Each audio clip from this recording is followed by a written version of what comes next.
Ann. As Chip said, I am Mercy's Senior Clinical Director. I've worked at Mercy for 12 years. I started as a peds nurse right out of nursing school and became the Director of Nursing, and then just recently the Senior Clinical Director. And so we are going to talk today about profits and profits. Either way you want to say it, we believe that, and how we got off course.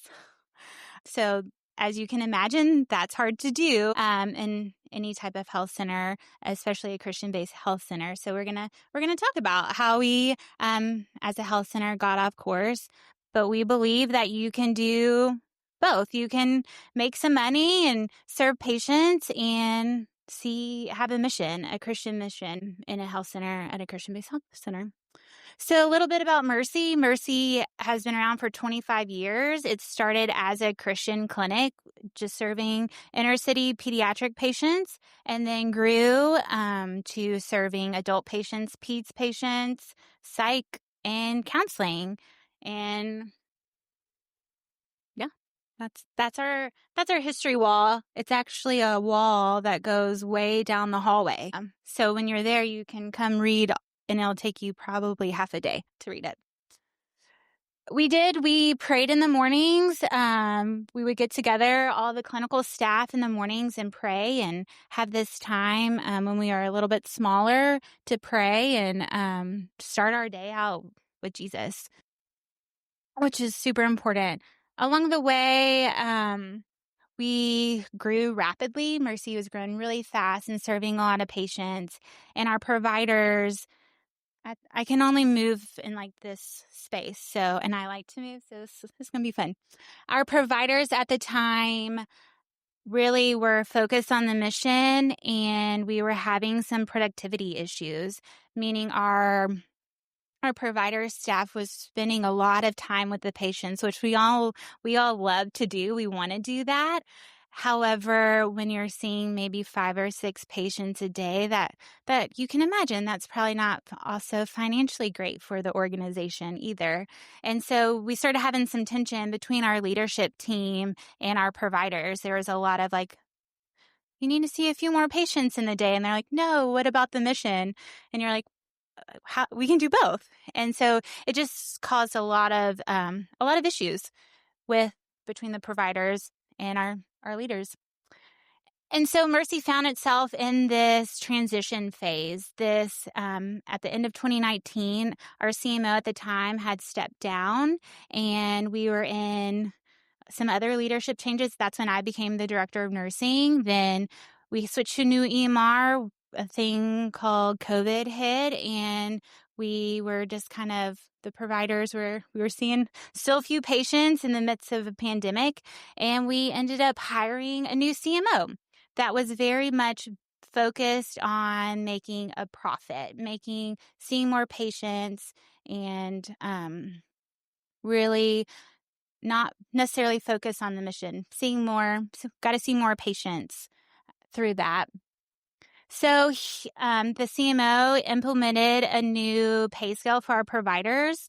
We went to an RVU type model. I don't know how many of you are aware of that, but I also forgot to say this in the beginning. So we want this to be interactive. So if y'all have questions, please stop and ask. This is not just Brick and I up here chatting. Just raise your hand and we're going to chat about this. So RVU model in a health center, which led to some turnover, right? The providers were already disgruntled at us wanting to see more patients and bring them in the door. And so we basically had a 100% turnover rate in our provider team within a pretty short period of time, which was really hard. Hard for a lot of reasons. One of my reasons is when you have your providers turnover, you also have your support staff turnover. So like my nursing team at that time, I probably turned 80% of them over because they were like, y'all just care about the numbers and you don't care about the mission, which maybe there was some validity to that in some of that. So it kind of led to some of This one makes me laugh. Some of us being in the trenches, really working to see patients, but also push back and get the mission back in to Mercy. Kind of felt lonely when there is a select few. We're not praying anymore in the mornings. That kind of went away. We really aren't talking about Jesus in the rooms with our patients, and that that hurts, right? That hurts when I know that I was called to be at Mercy. I know that a lot of my colleagues, my peers, were called to be at Mercy, and my staff, some of them have been called to be there. So there's a select few of us that were really struggling hard. And then we kind of hired some providers that just weren't the right fit. You got to replace providers, right? 100% turnover in a short amount of time.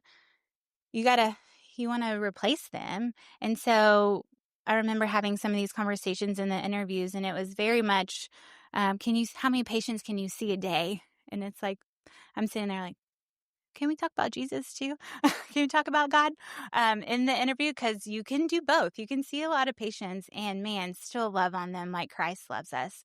So we hired some providers that just didn't have our mission and our core values at heart.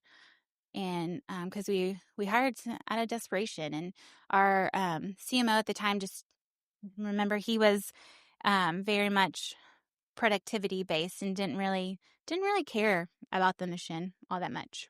So we had some conflict with the team. Really, we had our leadership team that was hard for us. There are some of us that were very much like, we need to get this back. How do we get this Christian culture back? Which this is kind of the three of us. I feel like there are select. When I say there was a select few of us really trying to get our Christian culture back into Mercy, like this picture just is a really good representation of that. Of we're tired, we're exhausted, we are having to deal with a whole new provider team that doesn't necessarily support the mission, and they like to see patients, which is great, but we also want to instill Christ back into them. So this is us. We're exhausted.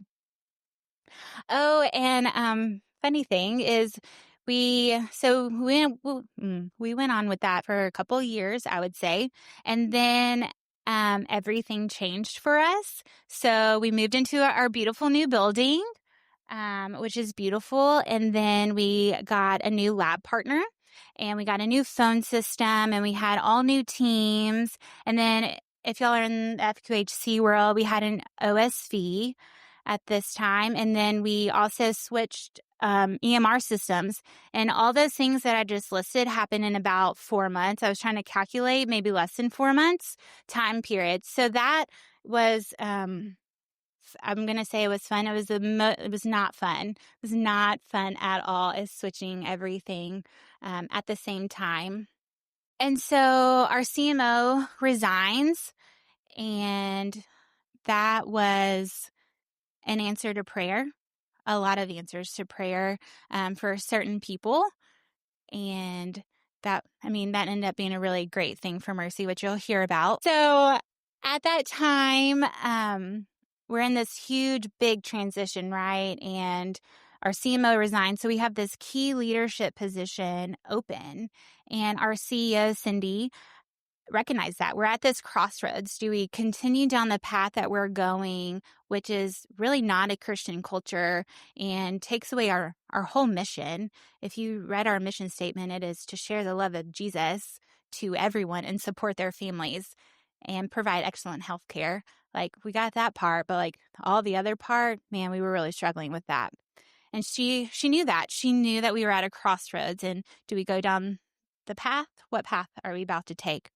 So I know with a lot of prayer and guidance, Cindy reached out to CCHF, to Steve Noblet, just to gain guidance of our number one priority is to get the Christian culture back into Mercy with the providers that we currently had and the staff that we currently had, right? And how are we going to do that with our leadership team who's tired, who just went through all of this? Like, what does that even look like?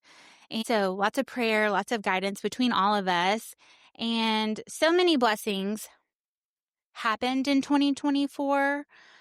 And so many good things happened last year. But I think the one thing that kind of spearheaded a lot of this is Steve advised Cindy, why don't you call Rick just to see what he's up to? And Cindy called Rick, and I was not in this story, so I'm telling the story like third hand. But Cindy called Rick, and Rick came to Mercy. And when she told like Alyssa and I, who was supposed to be up here with us, we kind of were like, we laughed a little bit. We're like, I didn't know Rick really well at that time. But we were like, yeah, right. Rick's not he lives in Memphis. Why is he going to drive, going to come to Nashville every single week? Yep. That's exactly what Rick did. He drove to Nashville, to Franklin every single week for 9.5 months. And that was the first like I said, the first of many blessings that really spearheaded what we're going to talk about today. So I call this section that I just covered the before of everything. And now we're going to kind of talk about, Rick's going to come up and share. We're going to tag team it, but share some things. Thank you.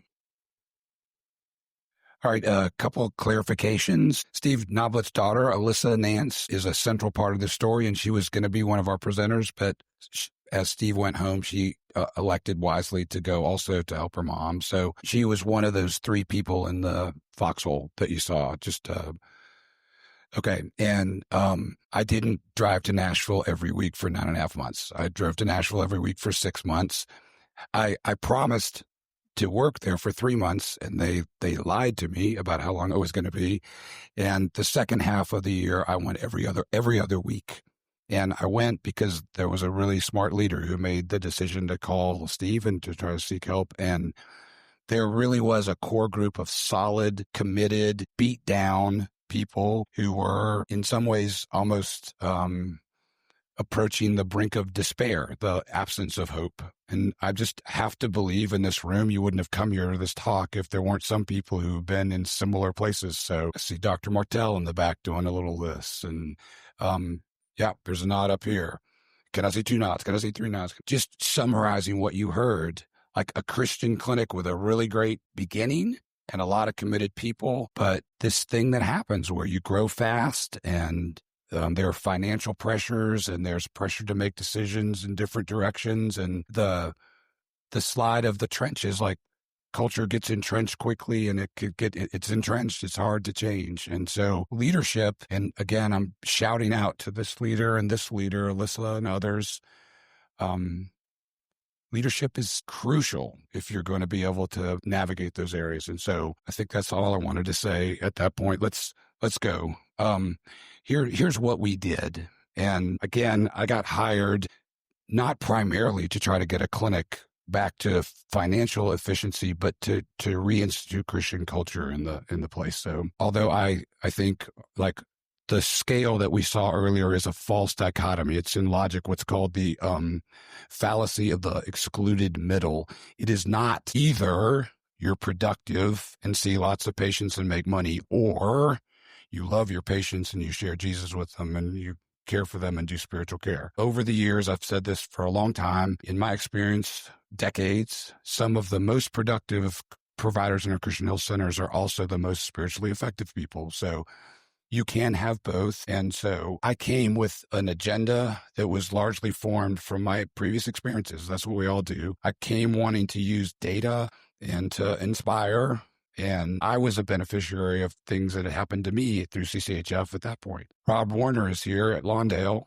Raise your hand, Rob. He looks different because he's got a beard now. But I learned when I was still in my 30s, by coming up to Lawndale, how they were leaning into data and how they were using it to alter their decision-making. And so that was part of the story. We got together, a core group of people, and we started re-examining assumptions that had been in place. And so those were both spiritual assumptions and financial assumptions. If you don't know what a relative value unit is, that's okay. But the guy who preceded me was an ER doctor with an MBA, and they use RVUs commonly in emergency departments. It's a way of paying people based on, in part, the number of patients they see, but really about how coding goes and how extensive the coding goes and how you document how much you're using your brain in your efforts. So that makes sense in an ER, but in an FQHC, and I know that many of you aren't FQHCs, but in the world we were in, coding was important but not crucial.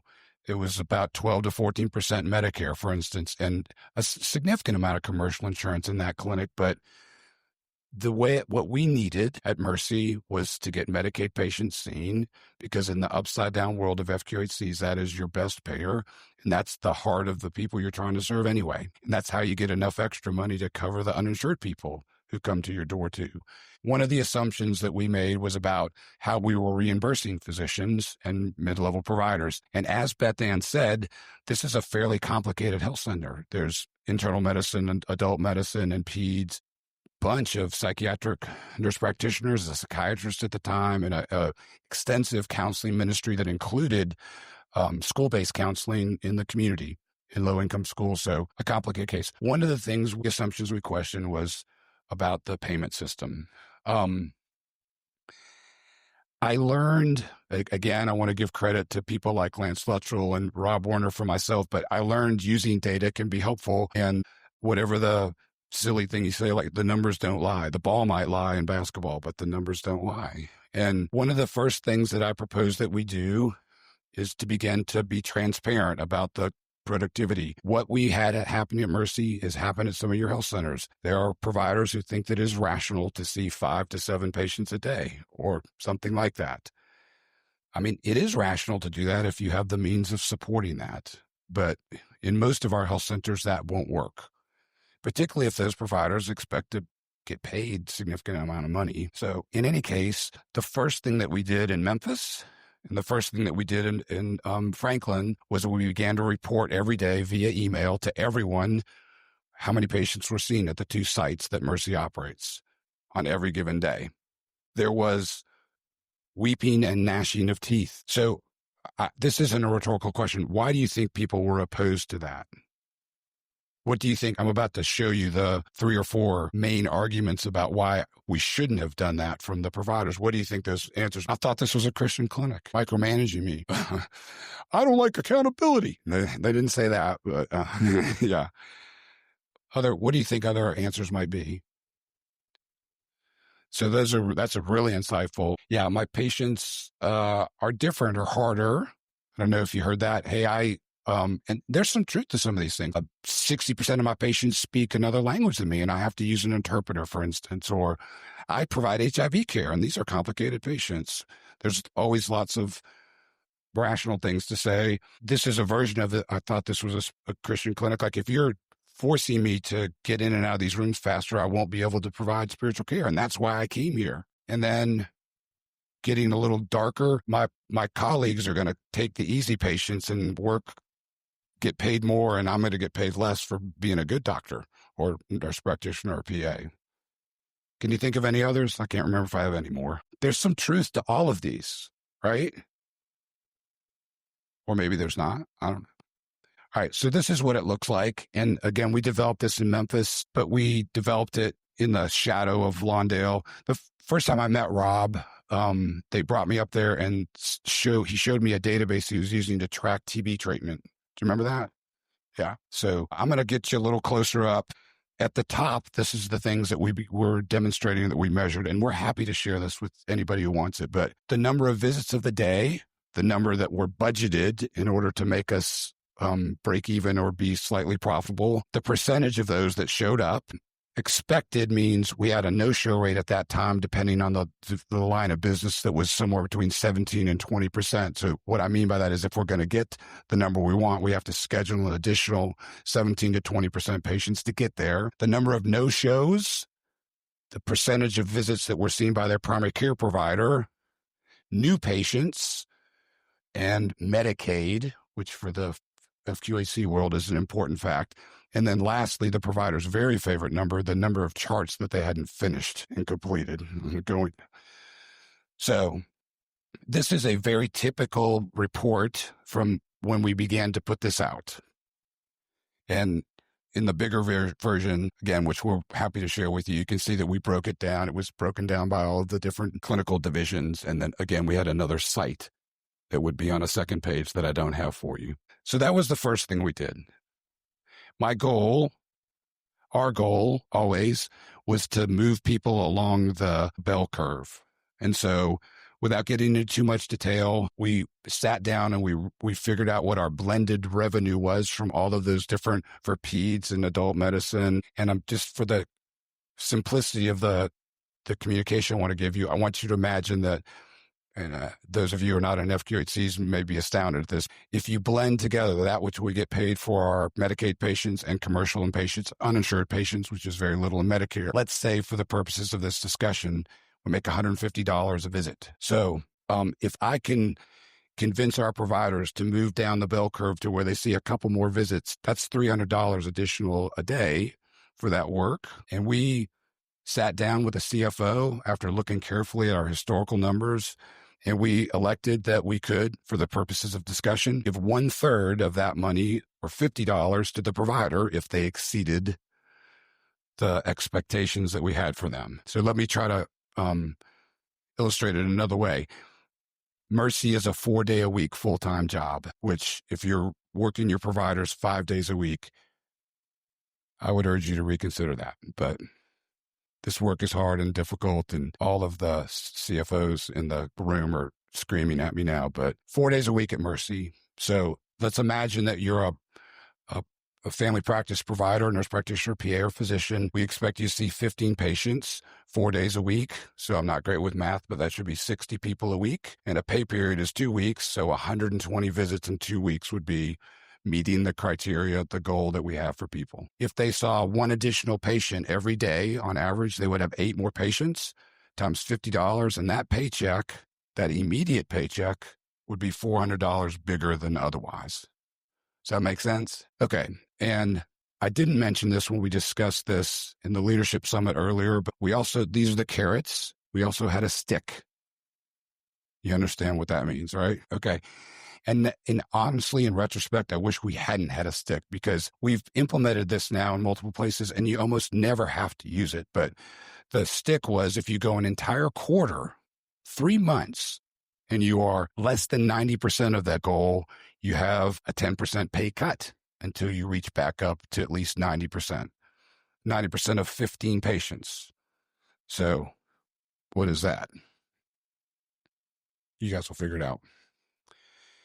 There was one guy in Memphis that we had to use the stick on. And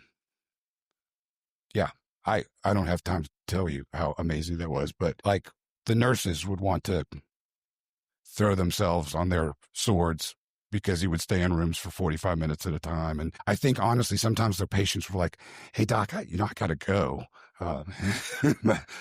Maybe we can pick up next time. But what happened is, again, because we started to try to reward people at what I think for pediatrics, it was more. There's different counselors have 45 or 50-minute visits. So we had different numbers for we didn't treat everybody the same, but it was enough to incentivize people. And this is the tricky part. And this was the part when I was presenting this to Cindy and her leadership team that, again, maybe I should have done it otherwise. This is all predicated on behavioral psychology. Do you remember the little, let's not call him a rat, let's call him a guinea pig in a cage, and there's a lever. And if you want that guinea pig to hit the lever, you make a little pellet of food come out. And the closer the pushing of the lever to the pellet of food comes out, the better. And it reinforces the behavior. And what Mercy needed, what the patients needed, was the ability to get more people in the door and seen, especially Medicaid patients. And so we rewarded the number of patients they saw. If in a new outcome-based system, quality is the most important, and however they're going to measure it, then you simply figure out how to align the reward with that outcome that you're hoping for. But that's what we needed. What do you think happened? I'll give you a clue. We wouldn't be standing up here in front of you if it was a miserable failure. Would we? We might. You would. Do you think they welcomed it? Well, let's go. I'm going too fast. All right, so I'm about to hand it back over to Beth Ann, but we had some problems because over the years, we had, and I hope you won't misunderstand this.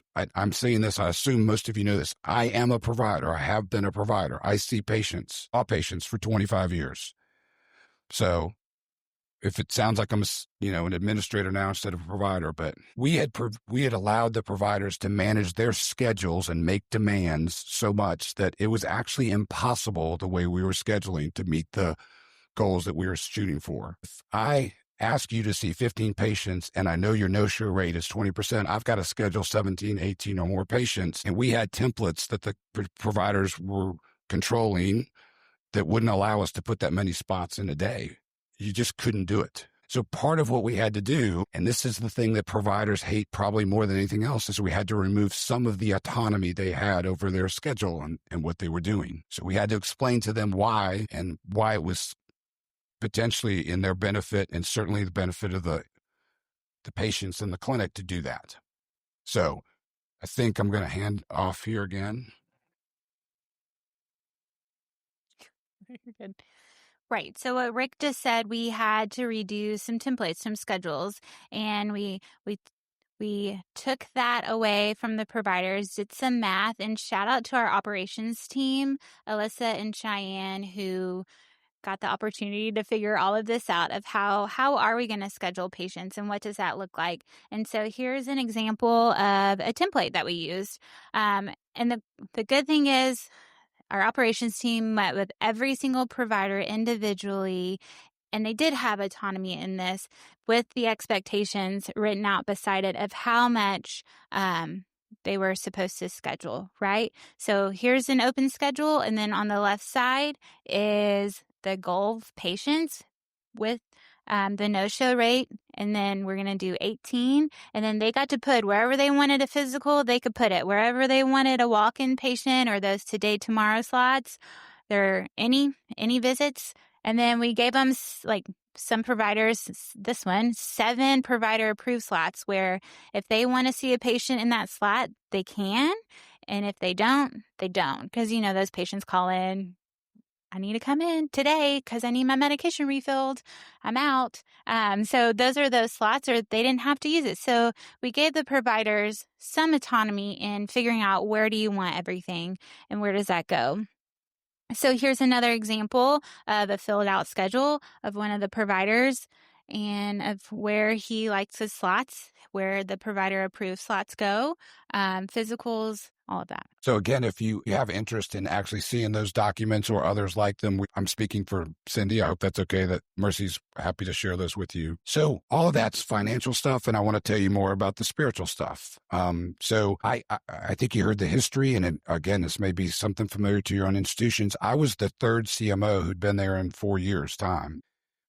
After a while, I don't know. It's almost a no-win situation when you come in like that. So first of all, just between us girls, like if I failed miserably, I would just get in my car and go back to Memphis, and I tried. But I began in the provider meetings to try to talk to them about what we had done in Memphis and about, honestly, the message of CCHF and the things that, like I said earlier today, about our mission to the poor and the tradition that we were a part of. And I knew that there were people in that room who didn't have ears to hear that, but I was laying that out anyway and talking to them about that. I used a silly acronym about sickle, SICKLE, which is like a instrument of death for, which is probably, that's why it was a bad acronym. And I just talked to them about seeking out the marginalized, about how culture is key, how we had to embrace learners, things like that we had in other experiences. So we rolled out our plan at an all-staff meeting, and as everyone came in, we gave them a mustard seed. I had to go find them at Kroger. And it's annoying. It made them think to walk around just holding this little thing in their fingers. And we used the parable of Jesus and the mustard seed. We talked about the history of mercy in the past and about the working of the kingdom. Again, knowing that there were probably people who didn't have ears to hear that, but it was coming from the top. Cindy, Rick, the leadership, this is the direction we're going in. This is the new guy. And this is the new plan. Oh, that's right. I forgot about this. We brought in this handsome man who's in the room right now. This is Ben McKinney. Ben was with us in Memphis for a time. Ben's part of a clinic in South Dallas that serves the poor, and Ben's a very good communicator, and we asked him to come, and we closed the clinic for 4 hours, 2 days in a row, to address spiritual care. So we brought this outside guy to come in and do that. Again, 160 employees, is that right? And we're not sure how many of them were thrilled about it. We definitely got some not so thrilled about it. It was the leadership making a commitment and a public statement like we have been, we are, and we are going forward as a Christian health center. We reinstituted a weekly Bible study. And so every Wednesday at lunchtime, we started again. We just continued with the parables of Jesus. And we would have 10 people sometimes and 20 people sometimes. Some people joined from online, from the outside setting. Most of the people who did that were administrative people. And that's for the reasons you understand. Like, it's just hard in the middle of the day you just can't get everybody off the front desk and off the phones. But it was, again, an opportunity for us to reinstitute this in our culture. We actually thought through, I'm not sure this is I am sure it's a good idea. But I wasn't sure when I pitched it to Cindy. Like, let's show them that this is a part of our every day, every week pattern. Let's take time in the middle of the busiest parts of our day, the mornings of Tuesday and the afternoons of Thursday, for only 5 to 10 minutes. Let's literally ring a bell in the health center, walking around, ringing the bell. Ringing a bell, and everything stops. And initially, like, well, what if I'm in the middle of a conversation with with a patient? Bring them out, or don't. None of this is we're not going to put a gun to your head, but for 10 minutes, we're going to together pray and read a brief passage of scripture and ask a couple of questions about it. All of us at Lewisburg, in Franklin, peds, adult, psych, everything.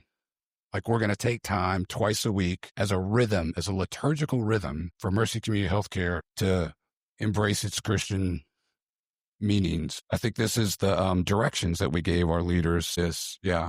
And just read the Bible. It's powerful. Pray. Then go back to work and hurry up about it. All right, so we did all of that, which was great. So did it work? What happened? We turned our no into yes. It did work. We are seeing patients like Rick talked about. We had to increase, if you want to see 15 patients a day, 20% no-show rate, so 18 patients on your schedule, and they say yes to that. Our providers do. Now our nursing staff is like, yep, we'll get you in. We'll see you. And not a lot of grumbling. If you can see, here's the before at the top. It's budget 69%, the before, and then the after, we're at 102% versus the 69%, which is pretty remarkable. I think our providers they're happy, they're getting along, which they never not get along, and they're like, hey, yeah, one provider's just like, take out all my provider approved slots. I'll see whoever you want to put in there. Great. Thank you for that. That's helpful. And you can see the numbers for everyone have increased to over 100%. And that's been pretty consistent. So they all have different goals. You can see the second, they changed up the report a little bit after we did it. The second column is the goals. So some do have some goals that are different. That was our GYN, who we no longer have. So the goals they should be pretty consistent. Jesse, our Chief Behavioral Health Officer, who was another blessing in 2024, later in 2024. But yeah, there were some exceptions to that. That's a great question of when we have some women who just had babies and need to breastfeed. I want to go back to the bell before I touch on this, is when I ring the bell, this little dinky bell that we have doesn't ring very well. They start running out of the rooms now. The providers do and the nurses. And we sit there and we read scripture, and then I look at them and I ask the questions and I don't speak. And for a while that was really uncomfortable. And then you have one start speaking, and then you have another. And then about a month ago, I stood there and did the same thing. I read it and I looked at them, and there were like 4 or 5 providers. And I looked around our nurses station. I was like, wow, there's a lot of people here today. And we had the best conversation we've had. The providers started chatting and having input, and that has been pretty consistent this past month and a half. So that's an encouragement. So it takes a while, but now you ring the bell and they just like come out of the wall, like the halls, and you're like, ooh, they're all coming. But as you can imagine, implementing reinstating our Christian culture back into the clinic, there were some unhappy people. Remember those providers I talked about that we just hired because we needed to fill it? We had some unhappiness, and we did have some of those providers quit. And so that was okay with us because we made the decision to say thank you for your time here. And thank you for your, being here, and we let them go. And for me, learning as a leader, I want the right people working for us, for me and our organization. And so sometimes as a leader, you have to be willing to just say, this isn't a great fit in part. And that can be the best thing for your organization. It's something I learned. I'm not sure where, but when you absolutely have to have somebody for a position, you got your back to the wall, and the person that and this has come up in a couple of things I've heard in the conference already, but like a person comes up and they look like in many ways they're perfect and they have real abilities and skills, and what they could bring to the organization looks really great, but there's red flags about their commitment to the mission or to other things about them. Like the wait part is like, don't do it. You'll regret it.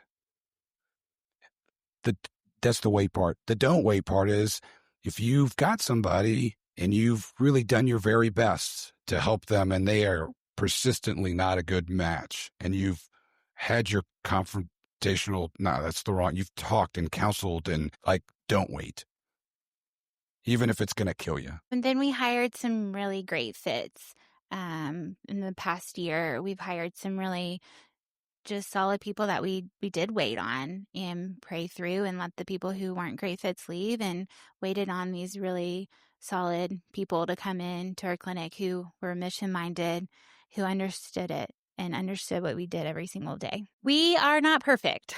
We are still a work in progress, Mercy is, and we are still learning and still faithfully praying every single day for God to lead us. And how do we continue to reinstill this Christian culture back into our organization while being productive?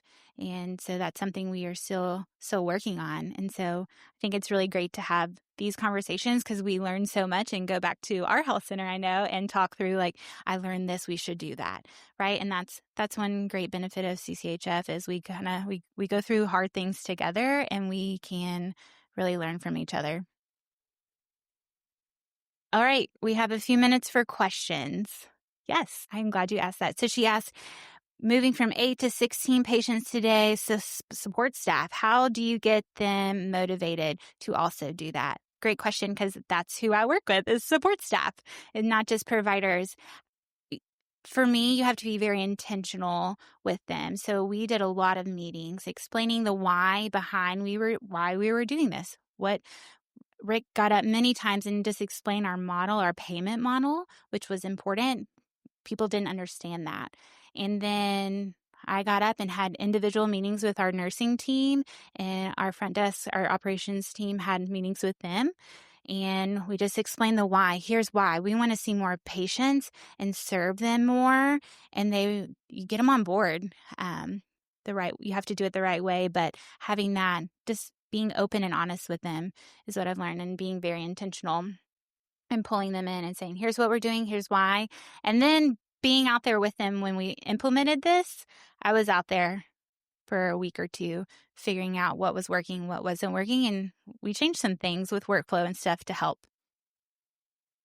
Yes. The question was really one about financial assessment of what was going on. And so this is where the chief medical officer says, where's the CFO? I had to meet with and win over the CFO about the changes in payments and that sort of stuff. But I even, she and I, and this happens everywhere, like there's going to be a little push, give and take between administration, finance, and the clinical leadership. In a strict sense, like the profit and loss statement on most of our business was in the red. And part of the assumptions that we made, again, was like, we're going to do best when we're taking care of Medicaid patients. Pediatrics is the place where there are more Medicaid patients than otherwise. For instance, we also do really well in counseling. And we've got these, it was brilliant. Again, I think it was Cindy's leadership. Like there are 14 counselors who are located in Title I schools, like low income schools. And so all those kids are Medicaid eligible kids too. So like we had to persuade her, like we can concentrate on trying to build up that business. Like there's no one free charitable, no matter what, like we've got to find a way to pay for the people who have no way to pay for themselves. Right. So it's all robbing Peter to pay Paul. And so I'm not clever enough to, like, I would sit and look at her accrual accounting, stuff going back to when Abraham Lincoln was president. And like some of it I didn't even understand. I just tried to work with her about how we go with the places where we can be most profitable, and we don't punish the people who see unprofitable patients. We expect everybody to participate in working towards this. And so again, I apologize to the free and charitable people. Like almost everybody who walks in your door is that problem, right? Yeah. Kristen's nodding back there, and you're in that book, then that too. Yeah. And if you don't mind me saying, like I said it out loud earlier, like particularly if I'm relying on volunteer providers in some cases, like I don't know how to motivate a volunteer to, I guess that those are really challenging. You submit a workshop for next year and we'll get you up here. Yeah. Yeah. We'll need to find some answers before. Okay. Or you could just, you got a year. Go. Other questions? So I'm not great with math, but if they're working we didn't stress this enough, I think, but like, we had real buy-in from operations and from nursing to support the providers. And like we tried a bunch of stuff. Like I hired scribes for everybody who wanted to try that. And we, some of y'all are playing around with this new ambient stuff. Like that's actually been a game changer in some health centers. So we really did try to find ways to, when they said to us like, hey, my patient shows up 20 minutes late, I'm already behind a patient. What are you going to do about that? So we negotiated with them about, when, and we wouldn't let people come in and come out. But in the end, we needed 18 spots to see 15 people. And I, in Memphis, I just never looked at my schedule because it would just give me, make my hemorrhoid come out if it looked like I had a schedule with 25 people, because some days a lot show up and some days they don't. And most days it just happens. And like, it just gave me less anxiety to look at my schedule every day. Just. Those two in that. We looked at a lot of workflows with that to when they were like, oh, my patient's showing up late. What can we do? Oh, the nurse doesn't bring them back on time. Why? Right? We were constantly trying to figure out the most efficient way to do this. And we're still doing that. If I didn't mention already, there were really smart, really committed leaders at this place. It was a joy to work with them. Yeah. Yes, sir. The question was about how did we, and we did, decrease the no-show rate. And I think most people understand this. The further out it takes to get an appointment, the more likely patient's going to no-show when they finally have that date come upon us. And so we created a system and we created a deal where the providers were saying, yeah, put another one. And so the time for the next available appointment got shorter and shorter, and therefore the no-show rate got better. Yes, sir. Patients noticed that they were maybe seeing quicker, and so any sense of dissatisfaction? That's a great question. Did our patients notice that we were seeing them quicker, or were they dissatisfied? No, our patients have been happy. Our patient satisfaction is the proof of that. I get the opportunity to look at that a lot, our patient satisfaction, and they can get appointments now to where before they were like, wait, I can't get in for how long, but I need my medicines. So we were refilling. It was kind of messy. So yes, they're very happy now. They call in and they can get an appointment pretty quickly for certain things. But yeah, so yes, they're happy. So what did our patients think about coming out of the room with the bell? So we're about 50-50 on that right now. Some of the providers will get up and leave and some will not. So the patients come with them. So yeah, some will stay in the room, but it's always that opportunity. Like, hey, I'm going to go out and pray, because I ring the bell pretty loud. so everyone comes. So it's about 50-50 right now. Counseling's a little bit different in psychiatry. Those are a little more sensitive appointments, obviously, so a lot of them stay in there. But the medical appointments, it's about 50-50 of them coming out. That's correct. A majority of our providers are full-time, 4 days a week, with some exceptions to 2 or 3 days a week. You want to add? Yeah, when I came, actually, there were hardly any that were. And so one of my goals in hiring, because there'd been such turnover, was to get a backbone of people who were there 4 days a week. And I think most of us understand, like, we want to, especially the people who've been with us and they have kids and they need, but if you're only in the health center a day or two a week, like every time your patient calls and there's a need, like somebody else has to catch that. And so we really want 4 days a week if we can get it. Give them eight half-day shifts a week, and we like philosophically say, like, that fifth day, we understand you're finishing up charts. Sometimes you got to do OSHA training and everything else, and like we think that this job is sustainable in the long term if it's 4, not 5 days. I just want to say my favorite part about what has happened in the last 4 to 5 years have been probably some of the most difficult for me personally, not just professionally. But my favorite part is the leadership team started working as a team, and God has definitely been glorified in that. And that's been just the past year of really operations and clinical and nursing and leadership with counseling, our directors there, like we all finally are working as a team. And that's been that's a game changer for our clinic. And it's a game changer for our patients too. So that's been one of my many favorite things, but top favorite things that have come out of this whole experience, but really the past year is just our leadership team is finally together and through this.